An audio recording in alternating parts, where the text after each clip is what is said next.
पुत्र की कामना से शांतनु के पिता प्रतीप गंगा के किनारे तपस्या कर रहे थे।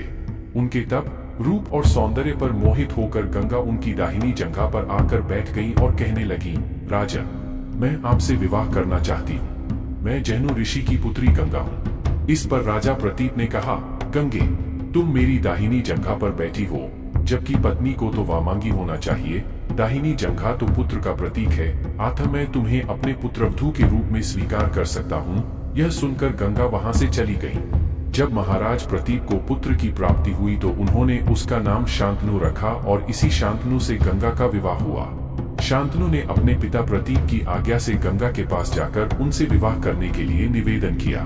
गंगा ने कहा, राजन, मैं आपके साथ विवाह करने के लिए तैयार हूँ, लेकिन आपको वचन देना होगा कि आप मेरे किसी भी कार्य में हस्तक्षेप नहीं करेंगे।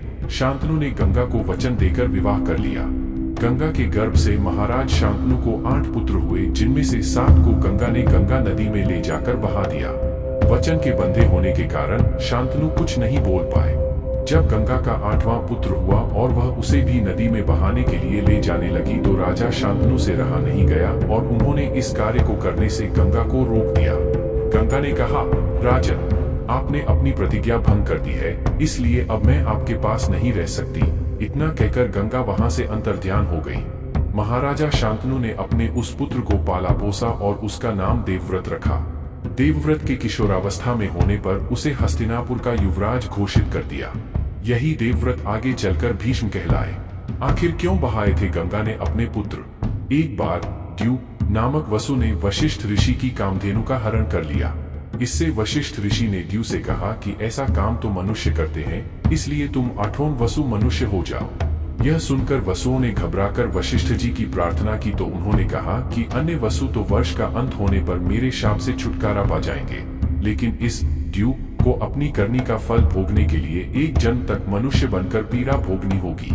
यह सुनकर वसुओं ने गंगा जी के पास जाकर उन्हें वशिष्ठ जी के शाप को विस्तार से बताया और यह प्रार्थना की कि आप मृत्युलोक में अवतार लेकर हमें गर्भ में धारण करें और ज्यों ही हम जन्म लें, हमें पानी में डुबो दें। इस तरह हम जल्दी से सभी मुक्त हो जाएंगे।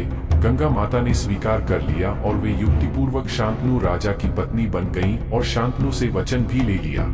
शांतनु से गंगा के गर्भ में पहले जो 7 पुत्र पैदा हुए थे, उन्हें उत्पन्न होते ही गंगा जी ने पानी में डुबो दिया, जिससे 7 वसु तो मुक्त हो गए, लेकिन 8वें में शांतनु ने गंगा को रोककर इसका कारण जानना चाहा। गंगा जी ने राजा की बात मानकर वसुओं को वशिष्ठ के शाप का सब हाल कह सुनाया। राजा ने उस 8वें पुत्र को डुबोने नहीं दिया और इस वचन भंगता के कारण गंगा 8वें पुत्र को सौंपकर अंतर्ध्यान हो गई। यही बालक द्यू नामक वसु था। ऐसी ही जानकारी के लिए अपने शिव शक्ति मेडिटेशन चैनल को सब्सक्राइब करें।